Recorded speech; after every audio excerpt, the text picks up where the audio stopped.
حي على الفلاح.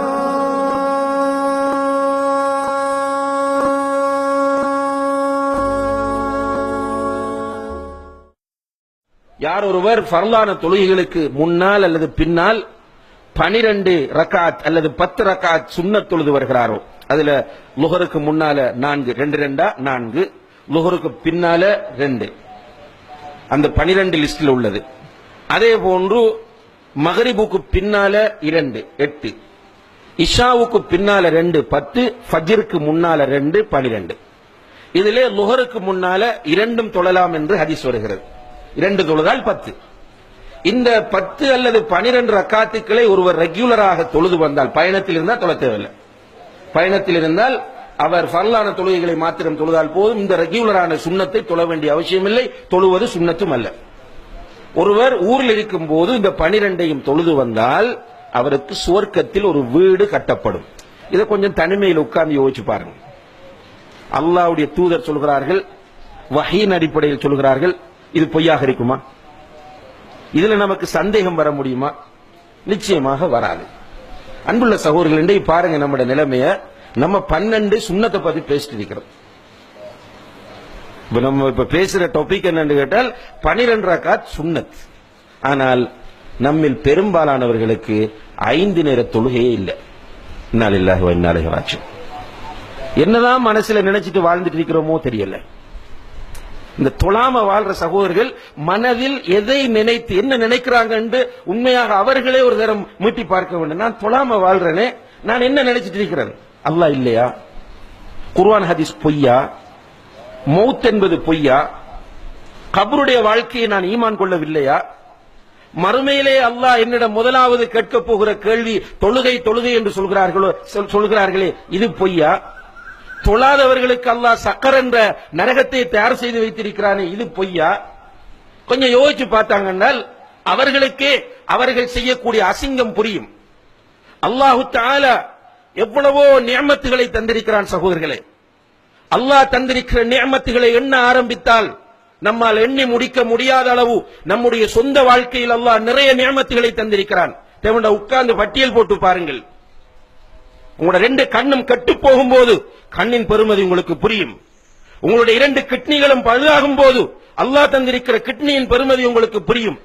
ஏதாவது ஒரு இடத்தில் எலும்பிலோ சதையிலோ எங்காவது ஒரு இடத்திலே கேன்சர் என்று ஒரு நோய் உண்டாகும் போது அந்த ஆரோக்கியமான நியமத்தின் பெருமதி நமக்கு புரியும். அல்லாஹு தஆலா தந்திருக்கிற நியமத்துகளை எல்லாம் அனுபவித்துக் கொண்டு ஒரு நண்பன் உங்களிடத்தில் சில உதவிகளை வாங்குகிறான். அந்த நண்பன் ஒரு கட்டத்தில் உங்களுக்கு ஒரு பிரதிபகாரம் செய்ய தவறும் போது நன்றி கெட்டவன் என்று அவனையும், நீங்கள் ஒருவனுக்கு ஓட் போடுகிறீர்கள், அந்த ஓட் போட்ட அவன் உங்களுக்கு சேவை செய்யாத போது அவனை நன்றி கெட்டவன் என்று திட்டுகிற நீங்கள், உங்களுடைய மனைவியை நன்றி கெட்டவள் என்று திட்டுகிற நீங்கள், உங்களுடைய ரப்புக்கு நன்றி உடையவர்களாக இருக்கிறீர்களா கெட்டவர்களாக இருக்கிறீர்களா என்று தொழாதவர்கள் கொஞ்சம் யோசித்து பாருங்கள். கண்ணியத்திற்குரிய சகோதரர்களே, தொழாதவர்களுடைய நிலை மறுமையிலே மிக பயங்கரமானது. தொழக்கூடியவனுக்கு அல்லாஹ் வயல் என்ற நரகம் என்று சொல்கிறான். நல்லா யோசிச்சு பாருங்க.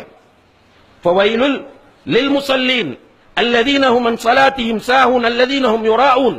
தொழுது கொண்டு தொழுகையிலே பொடுபோக்காக இருக்கிறவர்கள், மற்றவர்களுக்கு காட்டுவர்களாக தொழுகிறவர்களுக்கு வயல் என்ற நரகம் என்றால் தொழாதவனுடைய நிலையை கொஞ்சம் யோசித்து பாருங்கள். ரசூல் ஸல்லல்லாஹு அலைஹி வஸல்லம் அவர்களுடைய காலத்தில் ஒரு கூட்டம் இருந்தார்கள், மிக டேஞ்சரான கூட்டம். ரசூல் ஸல்லல்லாஹு அலைஹி வஸல்லம் அவர்களுக்கு நிம்மதியை கெடுத்த கூட்டம். உங்களுக்கு தெரியும் அவர்கள் யார் என்று? ரசூலுல்லாஹி அலைஹி வஸல்லம் அவருடைய மனைவியின் மீது களங்கத்தை உண்டாக்கிய அந்த கூட்டம். ரசூலுல்லாஹி அலைஹி வஸல்லம் அவர்கள் வெளியூருக்கு போயிருந்த நேரத்திலே அவர்களுக்கு சதி செய்வதற்காக ஒரு பள்ளிவாசல் அமைத்த கூட்டம். யார் அவர்கள்? முனாஃபிக்குகள். இந்த முனாஃபிக்குகளை பற்றி அல்லாஹ் குர்ஆனில் சொல்லும்போது ஃபி தர்கில் அஸ்ஃபலி மினன் நார், நரகத்தின் அடித்தட்டில் அவர்கள் இருப்பார்கள் என்று அல்லாஹ் சொல்கிறான். நரகத்தின் அடித்தட்டில், அதாவது காபிர்களை விட கேவலமானவங்க முனாஃபிக்குகள். கண்ணியத்திற்குரிய சகோதரர்களே, இந்த முனாஃபிக்குகளும் ரசூல் ஸல்லல்லாஹு அலைஹி வஸல்லம் உடைய காலத்தில் தொழுதாங்க. கொஞ்சம் யோசிச்சு பாருங்க. தொழாதவர்கள், நீங்க அந்த முனாஃபிக்கை விட மோசமானவர்களா? முனாஃபிக்கை விட நன்றி கெட்ட கேவலமான கூட்டமா? ஏன் உங்களுடைய மூளையை பயன்படுத்தாமல் இருக்கிறீர்கள்? உங்களுடைய சிந்தனையை பயன்படுத்தாமல் இருக்கிறீர்கள்? நீங்க ஹுத்பா முடிந்து போகும்போது ரோட் கிராஸ் பண்ற நேரத்தில் ஒரு வாகனம் வந்து அடித்தால் ஹலாஸ், உங்களுடைய வாழ்க்கை முடிந்து விடுகிறது. அன்புள்ள சகோதரர்களே, உங்களோடு கோபத்தில் பேசவில்லை. இந்த ஹுத்பாவின் பெருமதியை நீங்கள் மௌத்தாகும் போது உணர்வீர்கள், நீங்கள் கபரில் வைத்து உணர்வீர்கள். மஹ்ஷரிலே உங்களுக்கு முன்னால் அல்லாஹ் வந்து உங்களோடு நேரடியாக பேசும்போது இந்த ஹுத்பாவின் பெருமதியை உணர்வீர்கள். இன்று முடிவெடுங்கள், இந்த பள்ளியில் வைத்து முடிவெடுங்கள், அல்லாஹ்வின் மீது சத்தியம் செய்து முடிவெடுங்கள். இதற்கு பிறகு என்னுடைய வாழ்க்கையில் ஒரு வக்து தொழுகையும் நான் விடமாட்டேன் என்ற முடிவை எடுங்கள். ஒரு மனிதனை ரசூலுல்லாஹி அலைஹி வஸல்லம் அவர்கள் எப்படி தொழுகைக்கு வழிகாட்டுகிறார்கள் என்றால், நின்று கொண்டு தொழு, அதற்கு முடியாவிட்டால் இருந்து கொண்டு தொழு. அந்த அளவுக்கும் உன்னுடைய உடலில் ஆரோக்கியம் இல்லையா, படுத்துக் கொண்டு தொழு. அதற்கு முன்னால் முடியாவிட்டால் கண்களால் சைக்கிளை செய்தாவது தொழு. தொழுகை விட முடியாது சகோதரர்களே. ஊரில் இருந்தாலும் தொழ வேண்டும், பயணத்தில் இருந்தாலும் தொழ வேண்டும். நீங்கள் வாகனத்தில் போனாலும் தொழ வேண்டும், விமானத்தில் போனாலும் தொழ வேண்டும். நீங்கள் சமாதான சூழ்நிலையில் இருந்தாலும் தொழ வேண்டும். யுத்த களத்தில் ஆயுதம் ஏந்தி போராடுகிற போராளிகளாக ஃபயரிங் நடந்து கொண்டிருக்கிற சூழ்நிலையாக இருந்தாலும் நீங்கள் தொழ வேண்டும் என்கிற அளவுக்கு இஸ்லாம் தொழுகையினுடைய முக்கியத்துவத்தை நமக்கு சொல்லி இருக்கிறது என்றால் ஏன் நமக்கு புரியவில்லை? இந்த சகோதரர்கள் ஒன்றை புரிந்து கொள்ளுங்கள், தொழாதவனுக்கு இஸ்லாத்தில் எந்த பங்கும் கிடையாது. நீ இஸ்லாம் பேசுறதுக்கு உனக்கு எந்த ரைட்டும் கிடையாது, பேசாதே, நீ நரகவாதி. ரசூல் ஸல்லல்லாஹு அலைஹி வஸல்லம் அவர்கள் சொன்னார்கள், அல் அஹ்துல்லதி பைனனா வ பைனஹும் அஸ்ஸலா, நமக்கும் அவர்களுக்கும் இடையில் உள்ள வித்தியாசம் தொழுகையாகும். தொழாத நீ இந்த உம்மத்தில் நீ ஏன் கவலைப்பட வேண்டும்? முஸ்லிம்களை பற்றி உனக்கு என்ன அக்கறை? முஸ்லிம்கள் பார்த்துக் கொள்வார்கள் அவர்களை.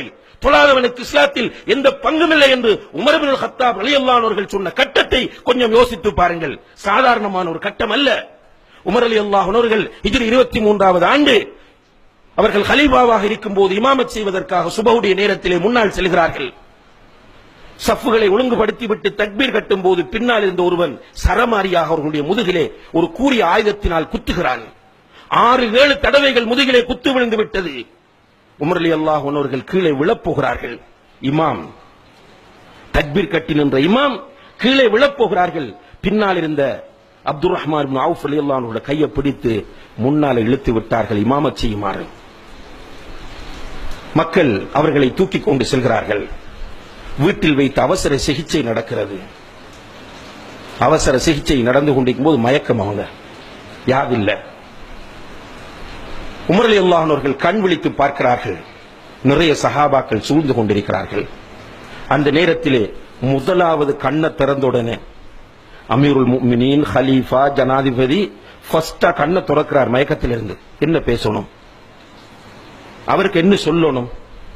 இப்னு அப்பாஸ் ரலியல்லாஹு அன்ஹுமா பக்கத்தில் இருந்து அவரை பார்த்து சொன்னார்கள், அமீருல் முஃமினீனே, நீங்கள் இன்னும் சுபஹு தொழவில்லை என்றார். அல்லாஹ் அக்பர். உமர் ரலியல்லாஹு அன்ஹு அவர்கள் நான் இருக்கிற நிலை என்ன என்று டென்ஷன் ஆகல. அவங்க கேட்டாங்க, மக்கள் தொழுதுட்டாங்களான்னு கேட்டாங்க. கேட்டுட்டு தயமும் செய்து உடம்பிலிருந்து இரத்தம் ஓடக்கூடிய நிலையில் சுபஹு தொழுகையை நிறைவேற்றி விட்டு சொன்னார்கள், லா ஹவ்வ ஃபில் இஸ்லாமி லிமன் தரக்கஸ் ஸலா, தொழுகையை விட்டவனுக்கு இஸ்லாத்தில் எந்த பங்கும் கிடையாது என்றார்கள். எனவே கண்ணியத்திற்குரிய சகோதரர்களே, உங்களை அல்லாஹ்வுக்காக நேசிக்கிறோம். நீங்கள் யார் என்று நமக்கு தெரியாது. மூமின்கள் என்கிற வகையில் ஜும்மா தொழ வந்திருக்கிறீர்கள். உங்களில் பெரும்பாலானவர்களுக்கும் நம்மை தெரியாது. நாம் கலிமாவின் அடிப்படையில் ஒன்றுபட்டவர்கள். உங்களை அல்லாஹ்வுக்காக நேசிக்கிறோம். அந்த நேசத்தின் வெளிப்பாட்டால் சொல்லுகிறோம், இன்றிலிருந்து நீங்கள் தொழுங்கள். ஒரு கஷ்டமான விஷயம் அல்ல, ஒரு சவாலாக எடுங்கள். நீங்கள் அல்லாஹ்வின் மீது தவக்குல் வைத்து அல்லாஹ்வை பயந்து அவனை நேசித்து நீங்கள் இந்த தொழுகையை தொழ வேண்டும் என்ற உறுதியான முடிவு எடுப்பீர்களாக இருந்தால் அல்லாஹ் உங்களுக்கு அதை இலகுபடுத்துவான் இன்ஷா அல்லாஹ். அதுக்கு பிறகு உங்களுடைய வாழ்க்கையில் ஏற்படக்கூடிய மாற்றங்களை நீங்கள் உணர்வீர்கள். எல்லாம் வல்ல அல்லாஹு தஆலா தொழுகையை நிலைநாட்டி ருக்கு செய்யக்கூடியவர்களோடு ருக்கு செய்து மறுமையிலே அல்லாஹுக்கு சுஜூத் செய்யக்கூடிய பாக்கியத்தை நாம் எல்லோரும் பெறுவதற்கு அவன் தௌஃபீக் செய்வானாக. வ ஆகிரு தஅவானா அனில் ஹம்துலில்லாஹி ரப்பில் ஆலமீன்.